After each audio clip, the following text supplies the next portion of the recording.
Hello everyone, कैसे हैं आप लोग। मेरा नाम है अदीबा और आप देख रहे हैं अदीबा इन वर्ल्ड।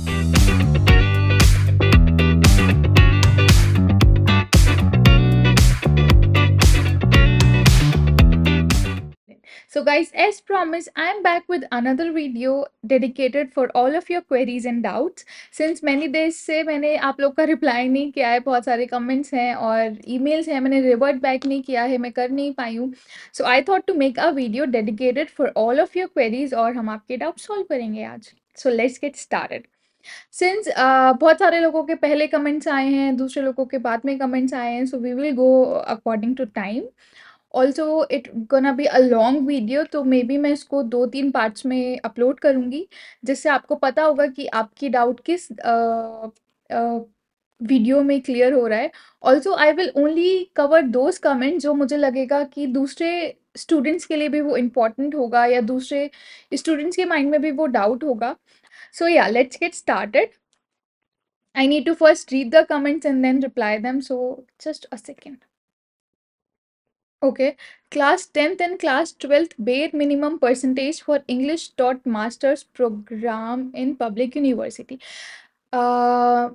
ये किसी का कमेंट है। So the master program is not dedicated कि वो आपके 10th और 12th क्लास के मार्क्स चेक नहीं करता है, वो आपके बैचलर्स चेक करता है। बैचलर्स में आपकी अच्छी परफॉर्मेंस होनी चाहिए।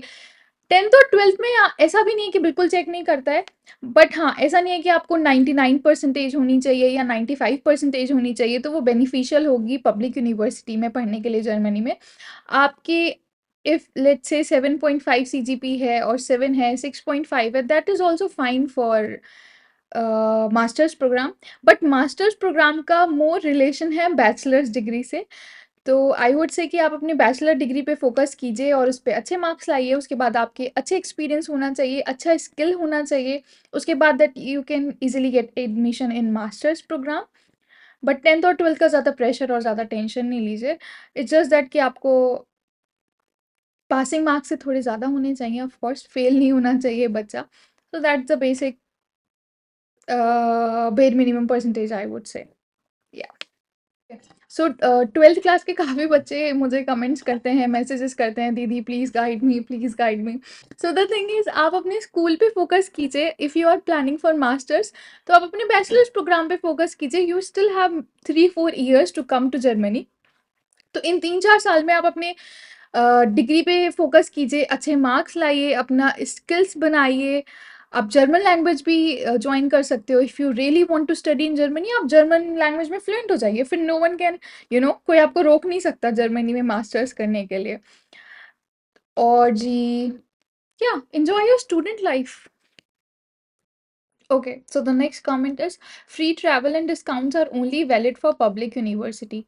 No, the free travels and discounts is valid for all universities, for private as well. Private में भी आपको एक student ID card, student chip issue होगा, जिसकी मैंने पहले अपनी वीडियोस में कवर किया है। उसके थ्रू आपको हर जगह डिस्काउंट मिलेगा, प्लस फ्री ट्रैवल भी आप कर सकते हो। Free travel has one thing कि अगर आपका सेमेस्टर कंट्रीब्यूशन कम है, लाइक फॉर से आपका सेमेस्टर कंट्रीब्यूशन है 100 से लेके 150 यूरो के बीच में, देन आपका जो ट्रैवल होगा वो आपके सिर्फ स्टेट में होगा, फॉर ब्रांडेनबर्ग स्टेट, अगर आप बर्लिन में लाई करते हो, बर्लिन में रहते हो। बट अगर आपका सेमेस्टर कंट्रीब्यूशन हाई है, लाइक ऐसे 300 से लेके 450 यूरो तक आपका सेमेस्टर कंट्रीब्यूशन जा रहा है, तो उसके साथ आपको मोर बेनिफिट मिलेगा। उसके साथ ये मिलेगा, जो आपका स्टूडेंटशिप है उसके साथ you can travel in full Germany. Like for me, मेरा स्टूडेंट कंट्रीब्यूशन है 315 यूरो पर सेमेस्टर। तो इस बार ये वैलिड हुआ है कि मैं अपने स्टूडेंट चिप से और स्टूडेंट आईडी कार्ड से विदाउट टेकिंग डॉइचलैंड टिकट मैं पूरे जर्मनी में फ्री में ट्रैवल कर सकती हूँ। So this is the thing, if that make sense. और पब्लिक कॉलेज और private college has no difference of benefits और फैसिलिटीज़। इनफैक्ट प्राइवेट यूनिवर्सिटीज़ में ज़्यादा फैसिलिटीज़ होती हैं। As you know, private universities की फ़ीस हाई होती है, आप उनका क्राइटेरिया हाई होता है। सो या, I hope it clears your doubt. Can a BBA student apply for public universities? What are the courses for the same? BBA is has same value as BCom और BCom honors, और तो आप MBA के लिए apply कर सकते हो, masters in management के लिए अप्लाई कर सकते हो, और जी बहुत सारे ऑप्शंस खुल जाते हैं for management student as you know. आप डार्ट वेबसाइट पे रिसर्च कीजिए, you can go in many field after doing BBA with good marks and if you have a good experience. इतने सारे लोगों को कंफ्यूजन होता है minimum percentage need to take admission in German university. Guys, हर German university की, हर public university की, हर प्राइवेट यूनिवर्सिटी की डिफरेंट डिफरेंट क्राइटेरिया होता है। किसी को लेट्स से जर्मन जो ग्रेडिंग होती है वो 1 to 5 होती है। 5 is you are fail, 1 you are on top. तो अगर किसी यूनिवर्सिटी की 2 है कि अगर आपकी ग्रेडिंग 2 होनी चाहिए बैचलर्स में, तो किसी की 3 हो सकती है, कोई 1.5 में एक्सेप्ट कर सकता है, किसी की अगर 2.5 है तो भी एक्सेप्ट नहीं करेगा। So it depends from university to university. अब मैं कैसे बताऊँ मिनिमम परसेंटेज कितनी होनी चाहिए? लेट्स से इंडियन सीजीपी की बात करते हैं। If you have 7.5, 7, 6.5 may be, अगर इसमें आपका सीजीपीए लाई करता है देन इट्स गुड। अगर आप इसे जर्मन ग्रेड में कन्वर्ट करते हो तो आपका 2.5, 3, 3.2 ऐसे कुछ आएगा, तो it's good, not bad.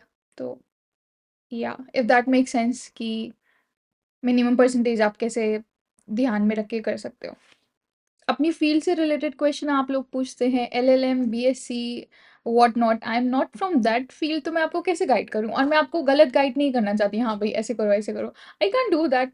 So for that you need to do your own research on that website. मैं आपको इतनी बार बता चुकी हूँ, इतने सारे वीडियोज़ में बता चुकी हूँ। आप अपनी एक डायरी बनाइए, पूरे दिन में 1 घंटा या 2 घंटा अपने लिए वक्त निकालिए और उस वक्त में आप अपना रिसर्च कीजिए डार्ट यूनिवर्सिटी पे कि आपका कोर्स किस फील्ड में लाई करता है, आप आगे क्या करना चाहते हो, और उस फील्ड से रिलेटेड कौन सा टेस्ट पास करना होगा और क्या क्राइटेरिया एंड ऑल होगा। You will get to know about every information on that website.